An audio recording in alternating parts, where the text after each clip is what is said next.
अविद्या क्षेत्रम उत्तरेशाम प्रसुद्ध तनो विच्छिन्न उदाहरणाम, ये सूत्र है चौथा, है ना। इसमें अविद्या ये क्या उत्पत्ति भूमि है किसकी? उत्तर वालों की, उत्तर क्लेशों की। उत्तर क्लेश कौन से? राग द्वेष अभिलाष। वो कितनी अवस्था में होते हैं? एक प्रसुप्त अवस्था में, एक तनु अवस्था में, एक विच्छिन्न अवस्था में और 4 उदाहरण अवस्था में। ये प्रसुप्त अवस्था में, तनु अवस्था में, विच्छिन्न अवस्था में, उदार अवस्था में रहने वाले क्लेशों का अविद्या क्या रहता है? क्षेत्र। अविद्या क्या रहता है? क्षेत्र, है ना। अत्र अविद्या क्षेत्रम, यहाँ क्या रहेगा? अविद्या क्षेत्रम। क्षेत्रम का अर्थ क्या किया? बराबर प्रसव भूमि। स्वल्पविराम। उत्तरेशा मतलब अस्मितादीनाम चतुर्विध विकल्पानाम। वो कैसे, कौन से स्थिति में? प्रसुप्त तनु विच्छिन्न उदाहरण, बराबर है। तंत्र का प्रसुप्ति, वहाँ प्रसुप्त आया है ना पहला, प्रसुप्त तनु विच्छिन्न उदाहरण। तत्र का प्रसुप्ति, प्रश्न चिन्ह।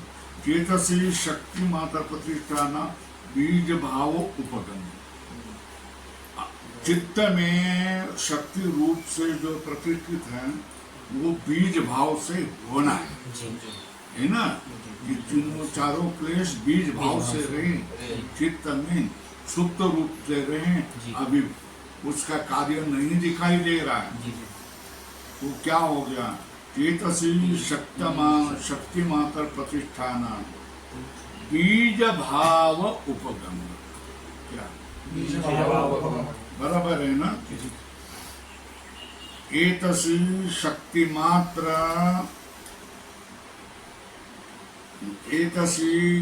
मात्र प्रतिष्ठान बीज भाव उपगम, बीज भाव से रहना। एतसी शक्ति मात्र प्रतिष्ठान बीज भाव उपगम, है ना। बीज भाव से रहना, ज्ञान होना। तस्य प्रबोध आलम्बने सम्मुखी भाव, उसका प्रबोध होना। वो सुप्त है, सोया हुआ है, वो कभी तो उठेगा ना, क्रियाशील होगा ना।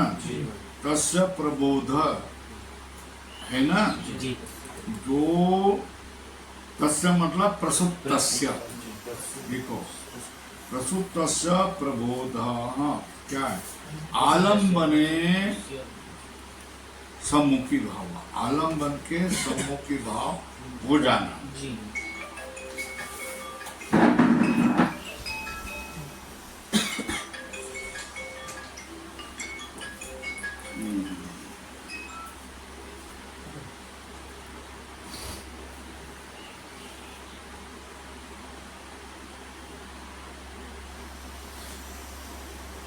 प्रसंख्यान वत, प्रसंख्यान का अर्थ है विवेक साक्षात्कारिणो मुक्त जीवस्य।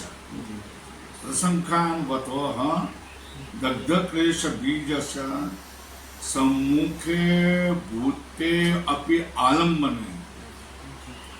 आलम्बन सम्मुखी भूत स्त्री का उदाहरण दिया, उसके लिए तुकाराम महाराज का उदाहरण भी दे दिया है। प्रसंख्यान हो तो दग्ध क्लेश बीजस्य, क्लेश के बीज दग्ध हो जाने पर सम्मुखी भूते अपि आलम्बने, आलम्बन विषय सामने आने पर न असो पुनरअस्ति, है ना। प्रसंख्यान वतः दग्ध क्लेश बीजस्य सम्मुखी भूते अपि आलम्बने न असो पुनरअस्ति। तो दग्ध बीज से कुतः प्ररोहित, तो दग्ध जिसका बीज दग्ध हुआ है, पूरा कोयला बना है, बीज का आकार है मगर कोयला बना है, तो वो उसको प्ररोह मतलब अंकुर के साथ है। दग्ध बीज से कुतः प्ररोहित, है ना।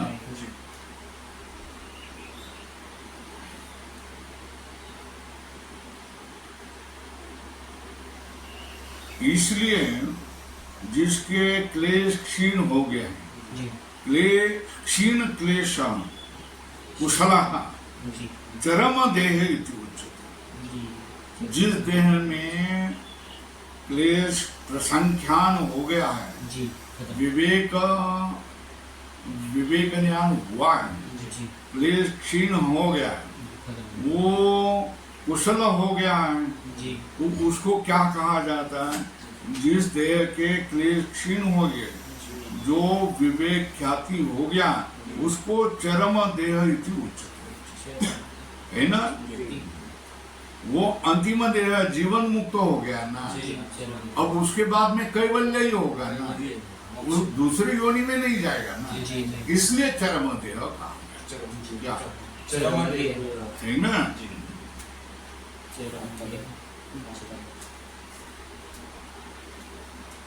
कुशल चरम देह इति उच्यते। तत्र एव मतलब चरम देह सा दग्ध बीज भावा, है ना। पंचमी क्लेश अवस्था न अन्यत्र, ये पांचवी क्लेशों की अवस्था कौन सी? नहीं, प्रसुप्त एक, तनु दोन, विच्छिन्न तीन और उदाहरण चार, ये चार अवस्था लिखो।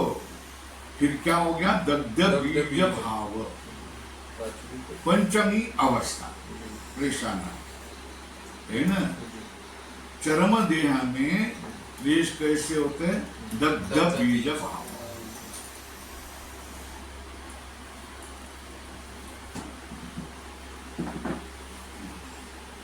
ये समझ में आया ना? क्लेशों की चार अवस्थाएं होती, प्रसुप्त, तनु, विच्छिन्न, उदार, है ना। और उसका क्षेत्र कौन करता है? अविद्या। अविद्या के कारण ही अविद्या अस्मिता होती है, अहंकार होता है, द्वेष होता है, राग होता है, रविनिवेश भी होता है ना। अविद्या उसका क्षेत्र है, और वो क्लेश कैसे होते? प्रसुप्त, तनु, विच्छिन्न और उदार। उनकी पंचमी अवस्था क्या है? दग्ध बीज भाव, पंचमी अवस्था चरम देह, ऐसा लिखो। क्या? क्लेशानाम दग्ध बीज भाव, पंचमी अवस्था चरम देह, ऐसा वहां लिखो। न अन्यत्र कहीं जगह नहीं मिलेगा। जब क्या हो गया? विवेक ज्ञान हो जाएगा, तब भी क्या हो गया? ये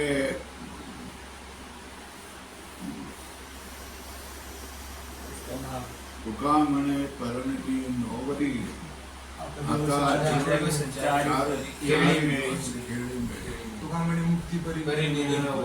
मुक्ति परिनिधि नोवरी, ये जो भावना होती है वो चरम देह। जीवंत तो है, कैवल्य तो मिला नहीं, मगर क्लेश नहीं है ना। तो पंचमी क्लेशावस्था न अन्यत्र, दूसरे जगह नहीं हो, दूसरे कोई भी विवेक नहीं हुआ तो ये पंचमी क्लेश की अवस्था नहीं होगी। उसमें प्रसुप्त होगी, तनु होगी, उच्छिन्न हो सकता है, और क्या है? उदार।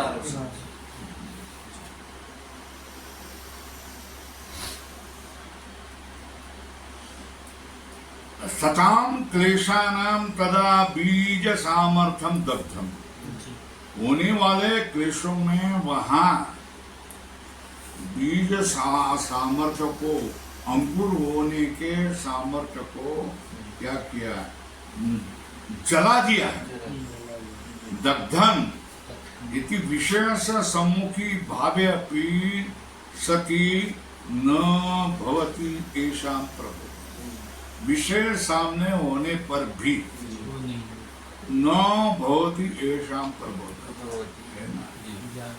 एकदा खावा स्वामीजी नको म्हटलं, तोंडात घातला तरी पण नको. 2 पिवळे धम्मक आंबे इथे ठेवले. स्वामीजी तुम्हीच खा बरं का, दुसरा कोणाला करून तुमच्यासाठी. तभी क्या होगा, चले जाने के बाद तो वही है, तुम हमारी कोई बस की बात नहीं. तो ये क्या हो गया,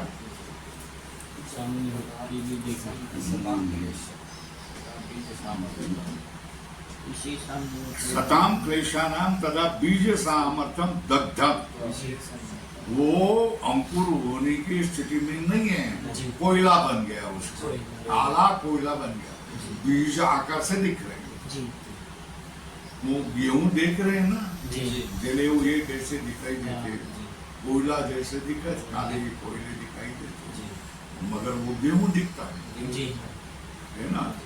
वो गेहूं बोया तो अंकुर उगेगा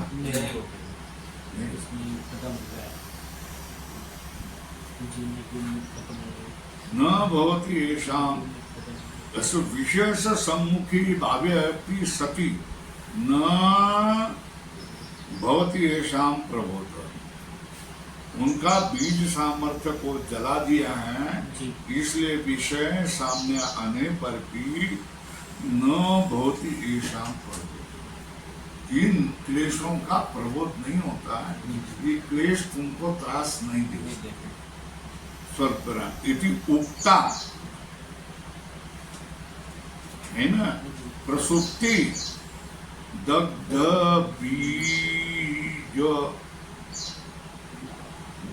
बीजता अप्ररोहस्य. प्रसुप्ति ही दग्ध बीजता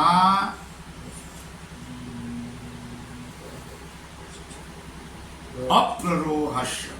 क्या कहा, प्रसुप्ति मतलब दग्ध बीज भाव और अप्र. इसको क्या कहते हैं, क्या क्या किया, प्रसुप्ति ही दग्ध बीज भाव अप्ररोहस्य है ना. अब दूसरा 2 लिखो, तनुत्वम गोल करो. तनुत्वम उच्चते. प्रतिपक्ष भाव भावना उपरुता क्लेशा तनवो. उनमें शत्रुत्व की भावना थी. ये मुझे क्या करेगा, मुझे फिर से गुलाम बनाएंगे, मुझे त्रास करेंगे. ये शत्रु हैं, ये कामना करेंगे तो मैं ये कामना को रखूंगा तो मैं किसी स्त्री से आकर्षित हो जाऊंगा. वो क्या करेंगे, उसका पिता क्या करेगा, तकरार करेगा, मुझे जेल जाना पड़ेगा. तो ये कामना करना, किसी स्त्री की कामना करना, ये मेरे लिए क्या है, धोखादायक है. मेरे सारे पद को, मेरे सारे सम्मान को, मेरे सारे वैभव को ये क्या करेगा, ठेस लगाने वाला है. कौन उदाहरण, शिवाजीराव देशमुख. कौन, कुठले, नेवासा पैसखाम ना. सब जगभर हो गया ना उनका. क्या हो गया है ना. तो तनुत्वम उच्यते. कब तनुत्व उच्यते, कभी प्रतिपक्ष भावना उपरुता क्लेशा. क्लेशों के ओर प्रतिपक्ष भावना करने पर वो क्या होते, क्षीण होते. एक एक को दूर करना, बस. क्लेशा तनुओ भवन्ति. ये साधक के लिए कितना उपयोग है ना. लेकिन अरे ये मैं करूंगा तो मेरा सारा सम्मान खराब हो. मैं जेल में जाकर के पढ़ूंगा. ये किसी लड़की को पत्र लिखना गलत है, वो पकड़ा गया, उसने तकरार किया तो मेरा क्या होगा, बस सम्मान खत्म हो गया। एक बच्चा इधर आया था, कोई है ना, बोल सका, पत्र लिहिलं, हे केलं, जा मनुष्य जा लिहून जा. असली नाटकं तू करणार असेल, पत्र मिळालं त्याच्या हात.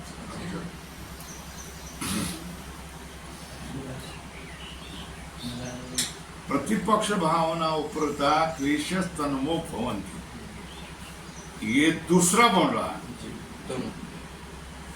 तथा विच्छिद्य विच्छिद्य तेन तेन आत्मना पुनः पुनः समुदाय चरंती इति विच्छिन्ना. तृतीय क्या बीच बीच में आ करके दो अच्छे भावना के बीच रह जाते हैं. तेन तेन आत्मना पुनः पुनः समुदाय चरंती, पुनः पुनः क्या होते, प्रकट हो जाते हैं, इसलिए उनको क्या कहते हैं, विच्छिन्न, है ना. अब उसको विच्छिन्न कैसे होते वो बता रहे. कथम, प्रश्न चिन्ह. राग काले क्रोधस्य अदर्शना, नहीं राग काले क्रोध समुदाचरति, है ना. राग काल में क्रोध नहीं होता है, नहीं राग काले क्रोध समुदाचरति. क्यों? विरोधा, लिखो विरोधा.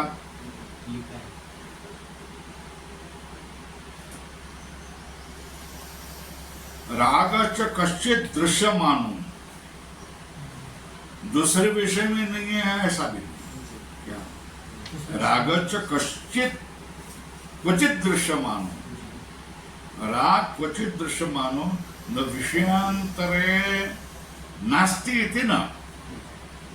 उसको उदाहरण बता रहा है. एकस्याम स्त्रियाम चैत्रो रक्त, एक स्त्रियों में, एक स्त्री में चैत्र क्या हो गया, राग में आया है, तो अन्यासु त्रिषु विरक्त इति न. क्या एक स्त्री में चैत्र की क्या हो गया, राग है, इसलिए अन्य में स्त्रियों में विरक्त, ऐसा नहीं. एकस्याम स्त्रियाम चैत्रो रक्त इति अन्यासु स्त्रीषु विरक्त. अन्य में क्या हुआ, एकस्याम स्त्रियाम चैत्रो रक्त, एक स्त्री में चैत्र क्या है, रक्त है. इस तरह का अन्य में स्त्री में विरक्त है, ऐसा नहीं.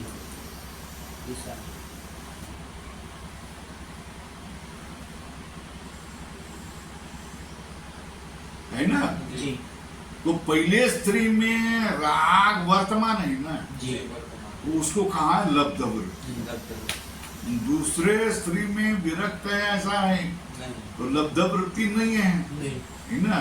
तो भविष्य वृत्ति कहा है, क्या भविष्य वृत्ति. किंतु तत्र रागो एकस्मिन् स्त्रिये स्त्रियां, तत्र मतलब एकस्मिन् स्त्रियां रागो लब्ध वृत्ति. कल्पना अन्य तो भविष्य वृत्ति, अन्य में क्या होगा, भविष्य काल में राग होगा.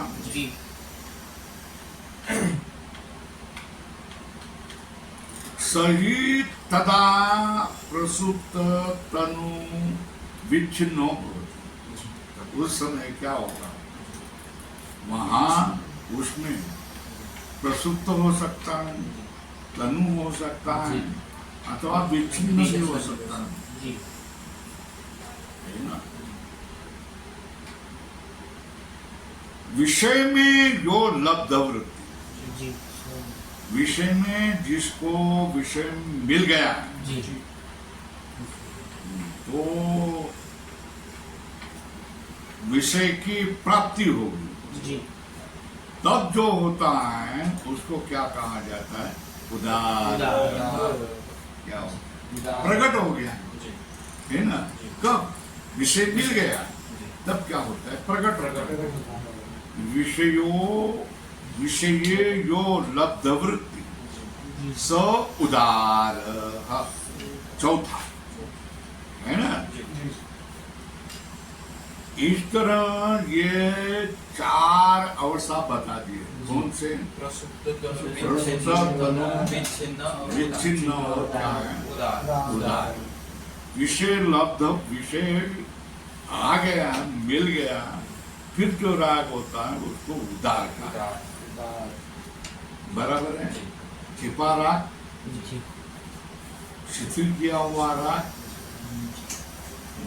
विच्छिन्न ऐसा राग, और क्या हो गया, उदार राग, बराबर है ना। विषय लब्ध वृत्ति,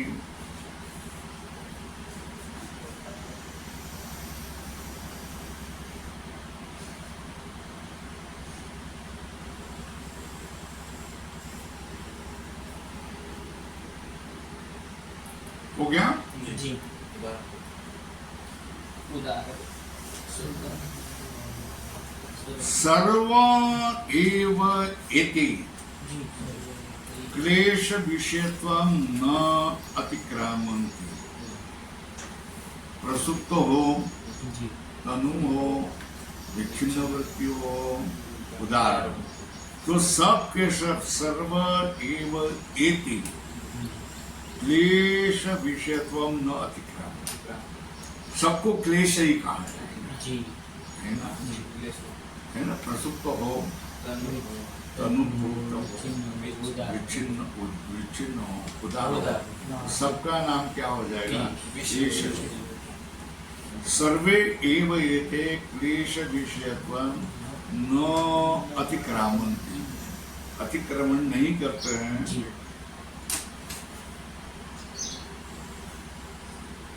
तो फिर कस्तरी विच्छिन्न प्रसुप्त तनु उदारो वा क्लेश इति उच्यते।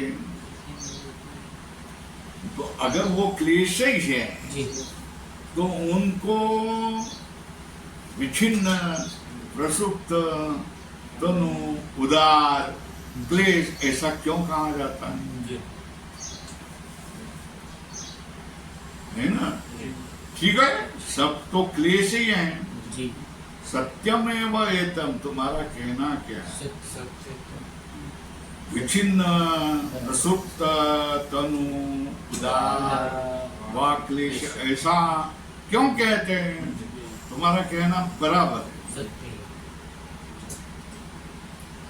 किंतु वो विशिष्ट बन जाते हैं, सारे क्लेश है विशिष्ट, एक विशिष्ट अवस्था को आ जाते हैं।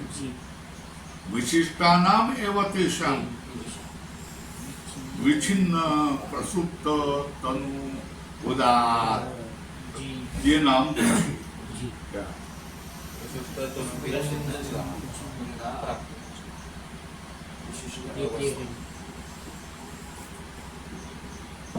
सारे के सारे क्लेश हैं जी, विशिष्ट अवस्था प्राप्त की जी, है ना। सबका सब मनुष्य ही है कि नहीं। तो एकदम दूध पीने वाले को क्या कहते, शिशु, ऊपर वाले को क्या कहते, बालक, फिर उससे ऊपर हो गया तो कुमारन, उसके ऊपर हो गया तो युवा, उसके ऊपर हो गया तो प्रौगंड, पौगंड, उसके ऊपर हो गया तो प्रौढ़, उसके ऊपर हो गया तो वृद्ध, उसके ऊपर हो गया तो मरणासन्न। ये सारे अवस्था एक ही पुरुष के है, विशिष्ट अवस्था ही है। उसी तरह क्लेशों को भी विशिष्ट अवस्था, प्रसुप्त तनु विच्छिन्न उदार, ये हो जाता है। किंतु विशिष्टानाम एवं एकेषां विच्छिन्नत्वादित्वम्, है ना जी। यथा एव प्रतिपक्ष भावना तो निवृत्त, प्रतिपक्ष भावना शत्रुत्व भावना करने से वो निवृत्त हो जाता है। यथा एव प्रतिपक्ष भावना तो निवृत्त, उसी तरह क्या होता है,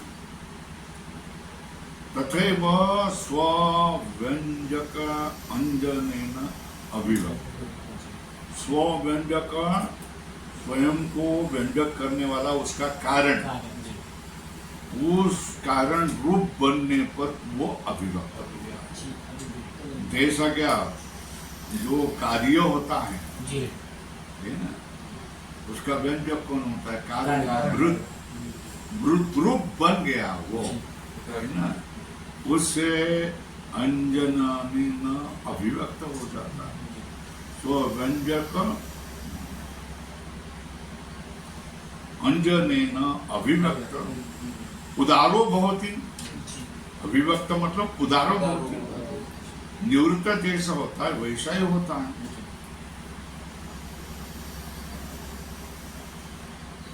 स्व व्यंजक का मतलब देश का स्व मतलब विषय, ऊपर लिखो विषय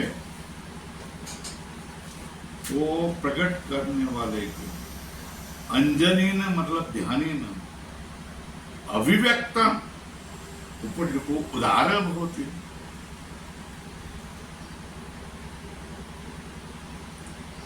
तो इसलिए क्या ये सब के सब क्या है?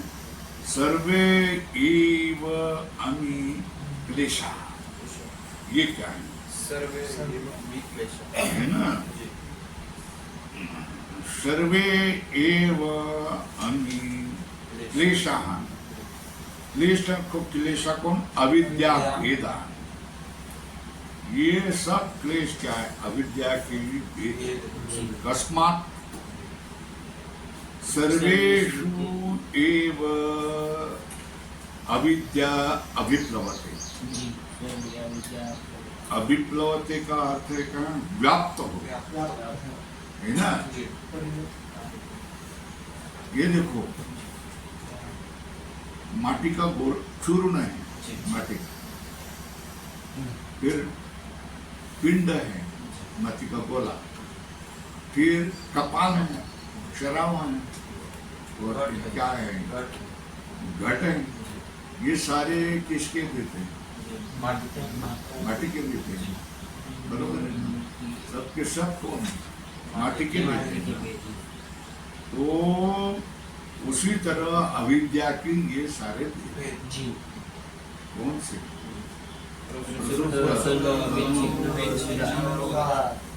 उदार।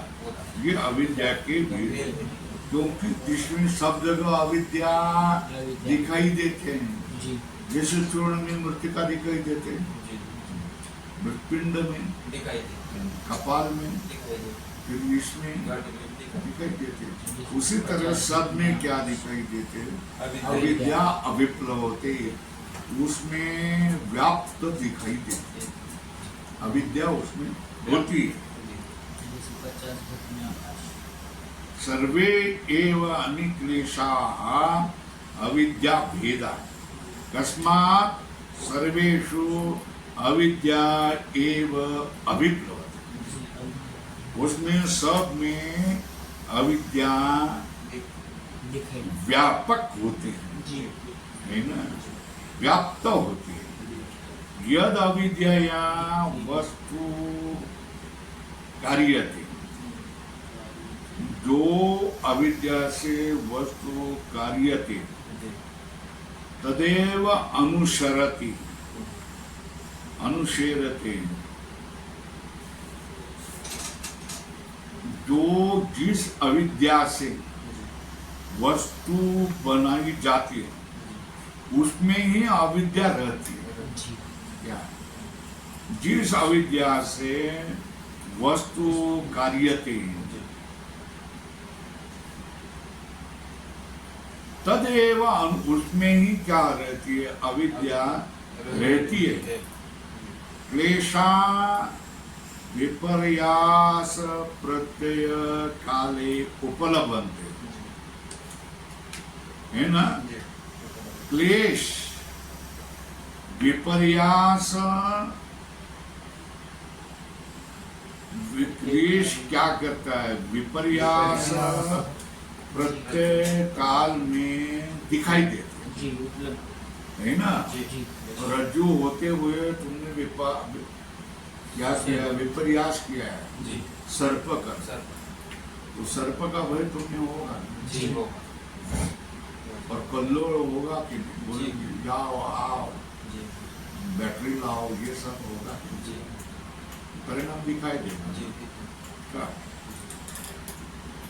विपर्यास क्लेशा विपर्यास प्रत्यकाले उपलब्धि दिखाई देते हैं। जी अक्षीयमाणा च अविद्या याम क्षीणमाणां च अविद्या अविद्याम अनुक्षीयते, और अविद्या क्षीण होने पर ये क्लेश भी क्षीण होते हैं। देखो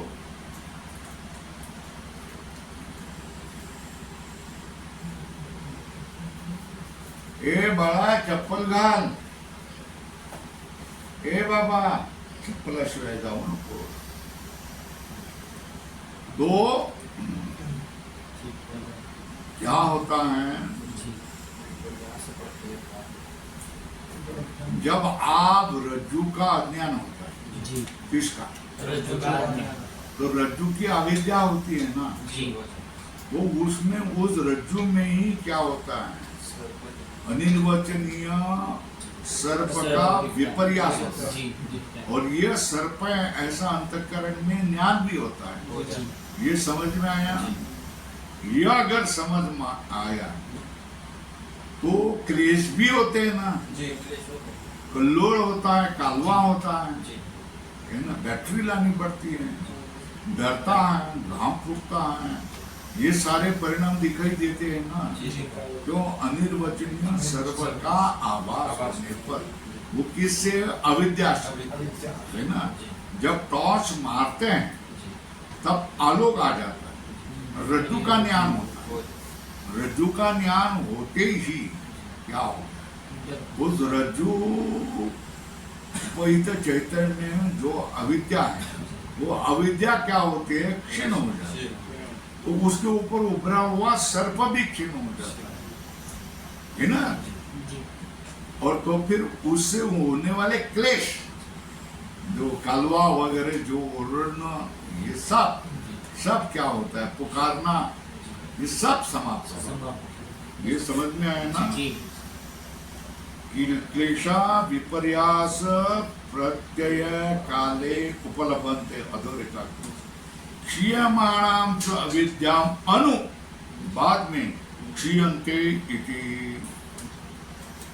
ये क्लेश की बात हो, क्लेश के उपभेद बता दिए, है ना, क्लेश बता दें, क्लेश के उपभेद बता दें, उनके लक्षण, उपभेदों के लक्षण किए हैं, और ये क्लेश कभी उपलब्ध होते हैं, विपर्यास प्रत्यय काल होता है तभी ये क्या होते हैं, उपलब्ध होते हैं, और अविद्या क्षीण होने पर ये क्लेश समाप्त हो जाते हैं। बराबर है ना। जी तत्र अविद्या स्वरूपम उच्यते, अविद्या का स्वरूप बताया गया, जी क्या है ना, अविद्या अस्मिता राग द्वेष अभिनिवेश, ये पंच क्लेश, इस 5 क्लेश में से पहली कौन है, अविद्या। अविद्या। उस अविद्या का लक्षण किया जा रहा है। जी तत्र अविद्या स्वरूपम उच्यते, अनित्य अशुचि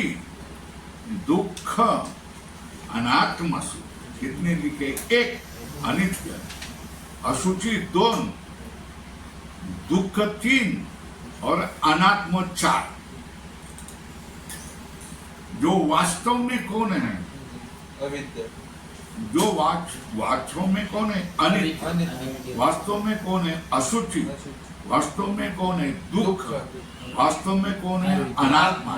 उसमें क्या हो गया, अनित्य में नित्य, अशुचि में शुचि, दुख में सुख, और अनात्मा सुख, क्या, आत्मा ख्याति अविद्या, ठीक है ना। जी सूत्र, अनित्या शुचि दुखानात्मसु नित्या शुचि सुखात्म ख्याति अविद्या अविद्या शुचि युक्तानात्मसु नित्य शुचि सुखात्मख्याति अविद्या अनित्या शुचि दुःखानात्मसु नित्य शुचि सुखात्मख्याति अविद्या अनित्या शुचि दुःखानात्मसु नित्य शुचि सुखात्मख्याति अविद्या। जो अनित्य है, जो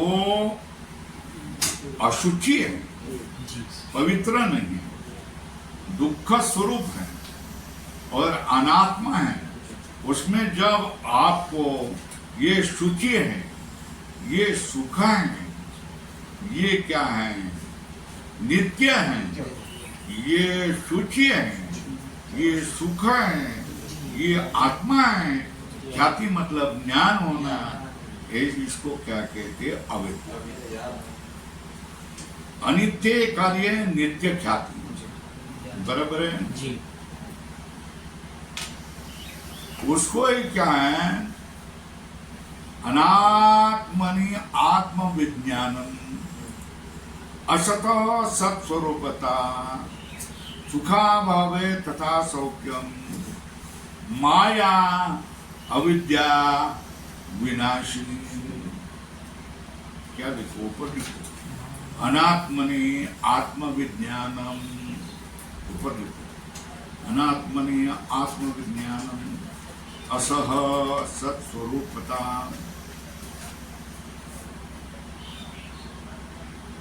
सुखा भावे तथा सौख्यम। ये क्या है, माया अविद्या विनाशिनी। ये माया है, अविद्या है, विनाश करने वाली, बराबर है। जी। तो अनित्य कार्य नित्य ख्याति नहीं ना, और तथा ध्रुवा पृथ्वी, पृथ्वी कैसे है, ध्रुवा चंद्र तारका, जो अमृता दिवाकसो इति। ये क्या है, ये क्या है, अनित्य में नित्य विपर्यास बताते हैं। पृथ्वी अनित्य है, उसमें ध्रुवा पृथ्वी चलती है मगर चलती नहीं है, ऐसा भाव। ध्रुवा पृथ्वी, ध्रुवा चंद्र तारकम, ध्रुवम ध्रुवम द्यौः, द्यौः अमृता दिवाकसो इति। ये हो गया है अनित्यसु नित्य विज्ञानम, ऊपर लिखो, अनित्यसु नित्य विज्ञान।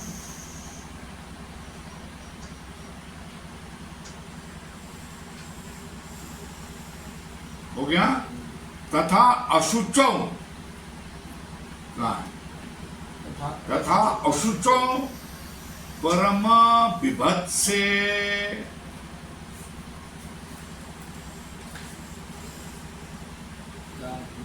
कार्य है ना, तथा अशुचो परम विभत्से कार्य,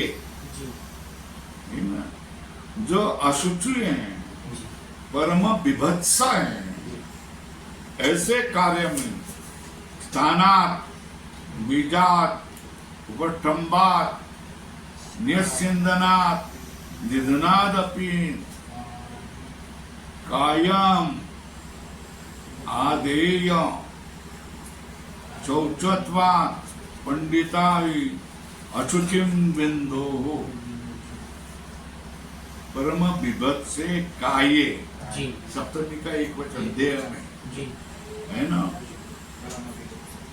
क्योंकि अशुचो शुचि ख्याति दृश्यते, जो शरीर ये अपवित्र है, उसमें स्थान से, बीज से, आधार से, निस्पंदनात् निधनात्